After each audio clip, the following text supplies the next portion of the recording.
Hello, everybody. It is October 20th in the year 2022, and I was driving home from work today, and I was thinking, like I do, um, what if this whole plant-based movement, agenda, speculation, whatever you call it, the plant-based ideology, has all been a giant telephone game since the agrarian revolution? And I've always thought how is this possible that we've got this nutrition completely flipped upside down and wrong? And I was doing some deductions and thinking about it, and kind of came up with this theory where today we're not going to get into ethics, we're not going to get into anything except this is my personal opinion, theory. Maybe it's true, maybe it isn't, but we'll see what you think. Like always, this is food for thought. So we are thinking, we are questioning everything they've ever said, and we are seeking truth. And hopefully we find some answers along the way. This is Anthony Stewart. This is Food for Thought. I'm not a doctor. I'm not a scientist. I'm a normal guy that has reversed his health, and my physical composition has gone from dad bod-ish to somewhat in shape and fit, which is great. And I'm 47 years old. It shouldn't be possible. It is.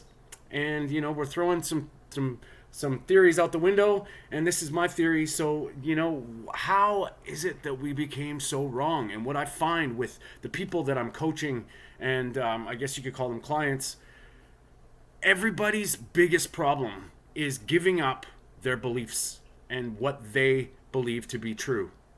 Now, however they got there, whether it's media, whether it's just from our parents, from the influences that we've been told vegetables are good for us. And now I'm going to pose some questions that might throw some logic here. Now, nutrition, like I've said on this channel before, nutrition is nutrition. It doesn't care what you believe in. Your body doesn't care how it gets it. It needs it. So it would make logical sense to go after the most nutrient dense, bioavailable, species specific, human appropriate, proper human diet as possible.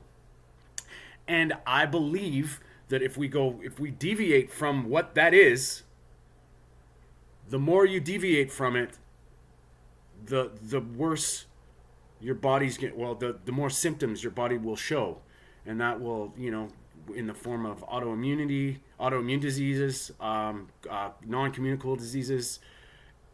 Chronic systemic inflammation is probably the driver of anything, to be honest with you. And the science, it's hard to say because there's so many smoke and mirrors out there that you get one side that says this, and you get one side that says that. Studies show, research shows, science, blah blah blah. And you don't have to be a scientist to look at anecdotal evidence. And yes, I believe there is some validation in anecdotal evidence. All you have to do is think about this first and foremost. If you want to get in shape, who would you look up to? Who would you mentor under? Probably someone who is physically active and in good physical shape. If you want to change your diet or get healthier metabolically, I would probably look to people that are metabolically healthy and that are living the part. Now, there's so many different spaces out there with the longevity space, the biohacking space, the carnivore space, the vegan space, but it's all like the plant-based agenda 100% is driven by profits and corporations and financial agendas. It is. There's no question. If you do a bad vegan diet, you can still be happy that you're eating Oreos, Doritos, and Coca-Cola. They're vegan. So they know that. So if you were to go whole food, plant-based vegan, and you're eating vegetables and legumes and beans, they know you are eventually going to cave and eat the bad stuff because it's human nature. With all the marketing out there It's impossible to get away from it. Like the billboards, the television, the commercials, the supermarkets, they all are telling you to eat this crap. So, what I was thinking was, we have gone so far removed from a species-specific diet that first was feast and famine. So when we had food, we feasted. When we didn't, we went without. Our goal was to get food. Now, somebody somewhere realized that we could plant seeds and grow crops. What was that for? Was that for ultimate nutrition, or was that for sustainability at the time to get people to not be starving? So what would you think if you just grew a fresh crop of vegetables? You'd be promoting it. You'd get your village involved. You'd get your society involved to say, hey, we have another option that we can eat this. Now, what happens when you realize that not only could this sustain you, but this could turn a profit? Wouldn't it be in your best interest to convince people that this is healthy, that there's no problems with this? So this is where the phone game comes in. So you get a farmer that's growing some crops, that now is feeding people, that now is telling people this is best, as opposed to this is what holds us over. And generation after generation, as this propaganda gets increased, bigger financial, bigger profit-driven places get involved. And then it just reaches a melting point where now it is common knowledge that broccoli is good for you. Now, who drives the science? Big food. Big food is driving all these, the American Standard Diet, the Standard Diet, the food pyramid, the food guidelines. It's all, it's there in your face. You can see Gary Taubes, you can see Nina Teicholz, you can see Peter Ballerstadt. They all have dissected the science and proven that, yes, there is flaws in, and Bart K even goes, Professor Bart K says nutrition science doesn't exist. And then when he says these points, they make sense. You need to take identical people in a metabolic ward, split them, have the same variables through their whole lifespan, and test one thing to see if it's cause and effect.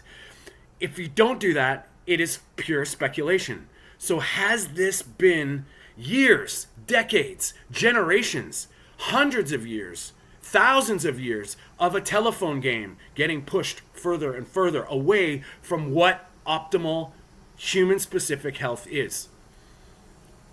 So this is where it gets crazy, because the further we went from, wow, we can use this to feed people, they're not starving, it tides them over, to somehow people making money off it and then convincing you it's better than nutrient-dense, species-specific food. And now if you look at diseases, and if you look at the way people get sick, it's getting worse. Obesity rate is up. Like, I don't know the exact numbers off the top of my head, but it is frightening. If cholesterol was the problem, and everybody's on a statin, and everybody's eating the food guidelines, how come heart disease is tripling every 5 years? How come cancer rates are going through the roof? We're not smoking anymore. We're doing things that are like cancer preventing, but yet cancer's still going up. Testosterone's down. Menopausal women are a lot more symptomatic. There is way more neuro problems, ADHD now, bipolar, schizophrenia even. All these are going up, and we've changed our diets to now. So think about what you're eating now, and think about what our ancestors ate before these diseases even existed.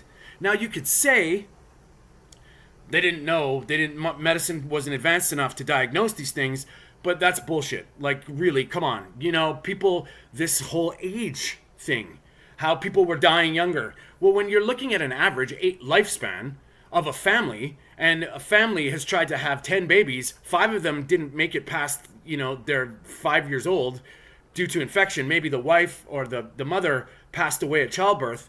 That age goes from 80 on average down to 45. So as you look back in generations, there was way less survival during childbirth. And infancy, if you lasted through infancy and then through your teenage years, you had a better chance of living a long life. It just, you hopefully didn't get into an accident or get, some kind of infection.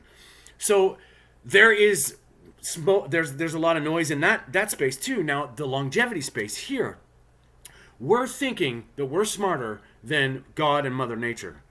Where I think, this is my opinion, we got to go back to before there was anything. There was no testing.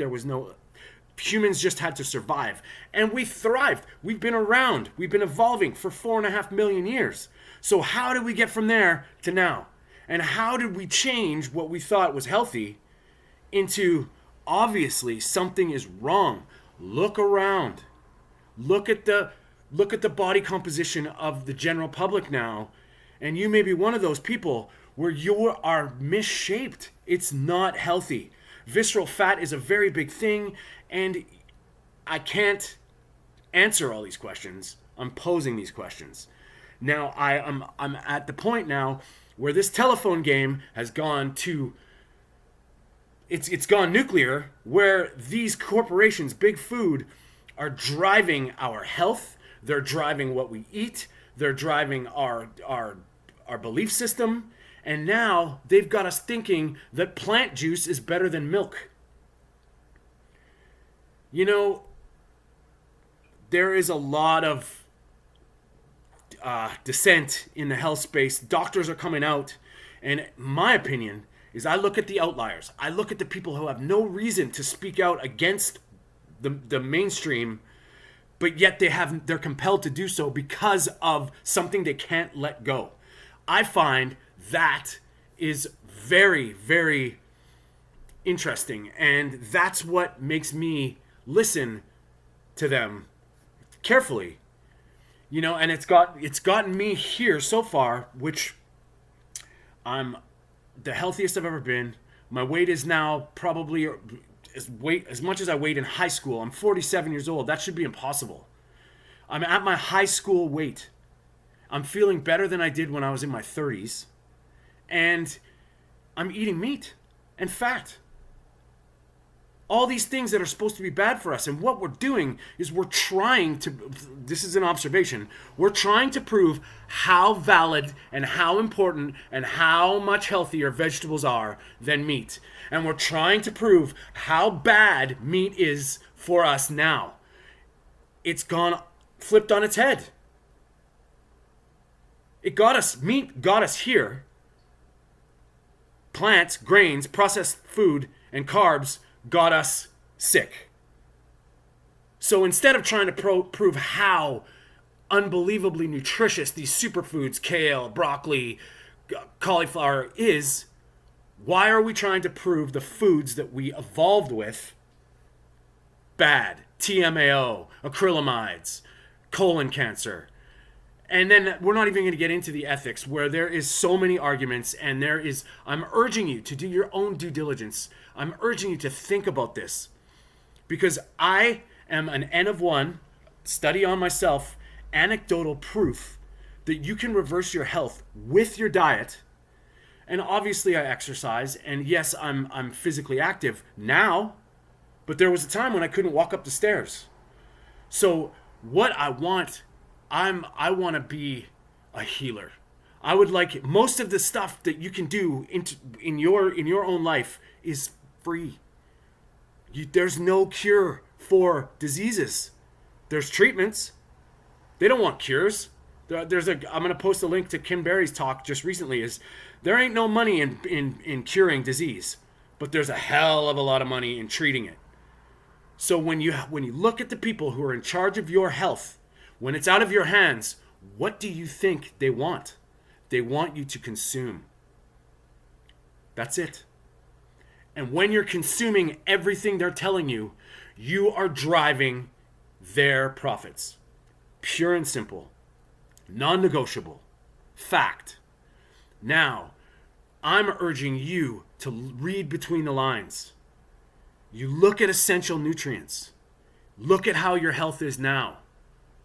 If you're suffering, if you're sick, if you're obese, there are things that you are doing that are counterproductive as far as your body goes, because your body wants to be healthy. They are proving it now with genetics, with epigenetics influencing your genes, gene transcriptions, telomere lengths. All these things are showing you that it's possible to affect your longevity, your lifespan. The secret or the trick is to find out what works for you best. But I can guarantee compromising your health today for longevity tomorrow, well, they've got a pill for that. But that doesn't make your health span any better. That doesn't mean you're going to be out of bed. That doesn't mean prolonging your life does not mean healthy life.